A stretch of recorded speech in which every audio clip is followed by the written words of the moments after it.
Ya, Assalamualaikum warahmatullahi wabarakatuh. Perkenalkan, nama saya Agil Trianto dengan NIM F1D 018002 pada kelas Machine Learning A. Di sini saya akan menjelaskan tentang hasil dari analisis data yang telah saya lakukan.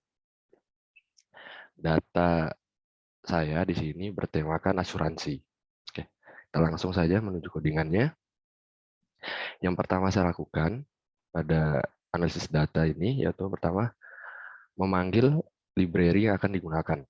Di sini saya menggunakan NumPy, Pandas, Matplotlib, Pyplot, Seaborn, dan Seaborn.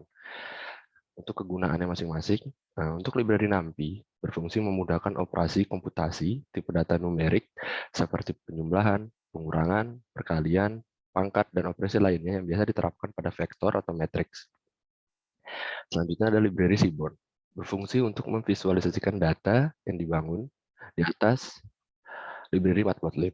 Selanjutnya ada library Pandas, berfungsi untuk membuat tabel, mengubah dimensi, data, mengecek data, dan lain sebagainya.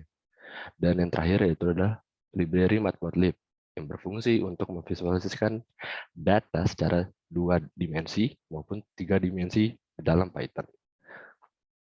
Selanjutnya setelah memanggil library, yang saya lakukan yaitu adalah membaca dataset yang akan saya gunakan.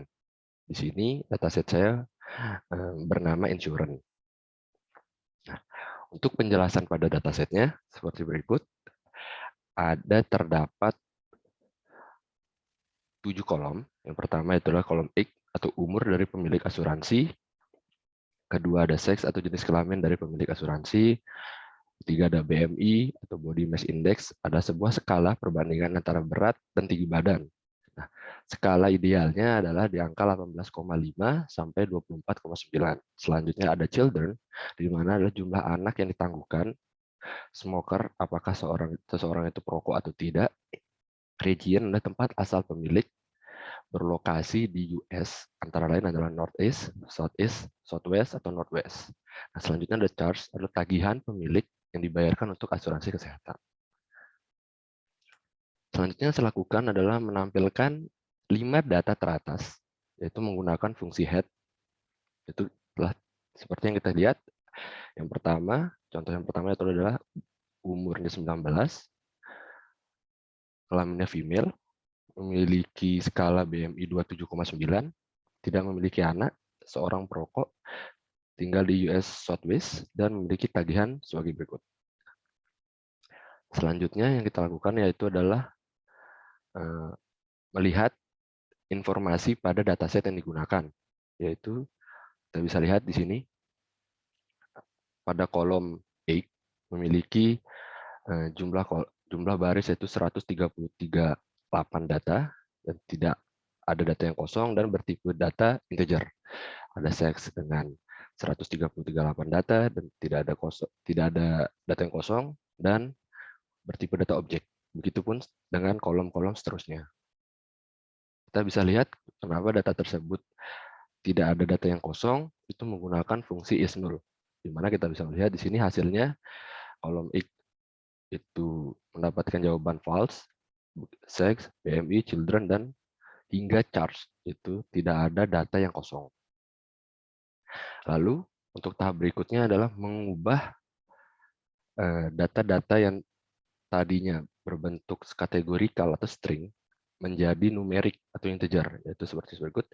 Yang tadinya male female menjadi 1,0, smoker yes no menjadi 1 atau 0, region southwest, southwest, northwest, dan northeast menjadi 1, 2, 3, 4. Setelah kita menggantinya, lalu kita melihat deskripsi dari data tersebut. Pada tahap ini bertujuan untuk melihat distribusi data dari keseluruhan kolom, mulai dari jumlah, nilai min, STD, minimal, 25%, 50%, 75%, dan nilai maksimal.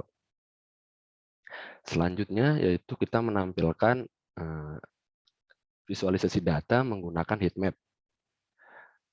Dapat dilihat pada gambar berikut, heatmap yang Dan kita memfokuskan di sini adalah ada pada kolom charts. Kita bisa lihat di sini yang terbaik atau yang mendekati angka 1 yaitu adalah smoker di angka 0,70. Di mana biasanya semakin tinggi angka suatu kelompok data, maka warnanya akan semakin gelap. Selanjutnya, kita memanggil library sklearn yang mana bertujuan untuk memudahkan dalam proses metode regresi. Di sini yang akan saya gunakan adalah regresi logistik. Selanjutnya yaitu adalah membuat sebuah variabel penampung yaitu fitur. Di sini adalah fitur ini akan menampung dua kolom dari dataset insurance, yaitu adalah BMI dan charge. Lalu ditampung lagi ke variabel X. Nah, di sini saya menggunakan variabel X adalah sebuah variabel independen atau variabel yang mempengaruhi sebuah variabel dependen. Nah, di sini untuk variabel dependennya tersendiri yaitu adalah Y yang berisikan sebuah kolom smoker. Selanjutnya, yang saya lakukan adalah menghitung data pada pada variabel Y. Yaitu seperti lihat, 0 di sini adalah seorang yang tidak perokok sebanyak 1064 dan yang satu adalah seorang perokok berdata 274. Nah, bisa kita lihat di sini bahwa data yang terdapat tidak seimbang. Terdapat sebuah oversampling data. Nah, yang kita lakukan yaitu adalah memanggil library imbalance yang digunakan untuk menyeimbangkan data-data yang imbalance. Di sini saya menggunakan metode smooth, di mana seperti yang saya bilang tadi, fungsi ini bertujuan untuk menyeimbangkan sebuah data yang sebelumnya sangat-sangat tidak seimbang, seperti yang tadi pada variabel Y yaitu 1064 dan 274. Apabila kita menggunakan fungsi smooth ini, maka data yang akan digunakan itu menjadi seimbang. Tidak ada lagi oversampling data. Maka bisa kita lihat selanjutnya, Y value count-nya bernilai sama.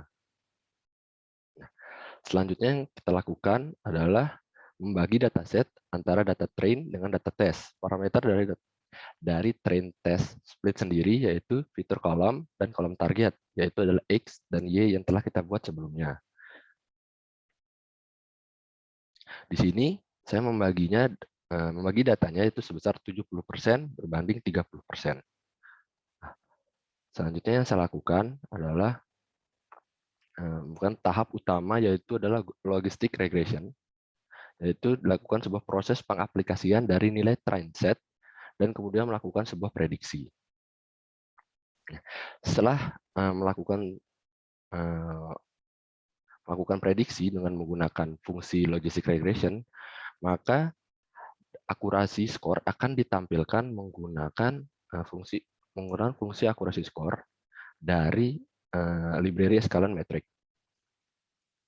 Bisa kita lihat di sini akurasi skor menggunakan Y-test dan Y-prediction dikali 100. Maka hasil yang didapat yaitu adalah 94,8%.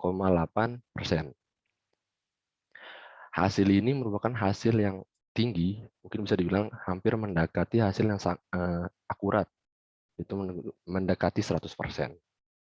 Mungkin sekian yang bisa saya jelaskan dari analisis dataset asuransi tersebut. Apabila ada yang terlewat atau kekurangan, saya mohon maaf. Wassalamualaikum warahmatullahi wabarakatuh.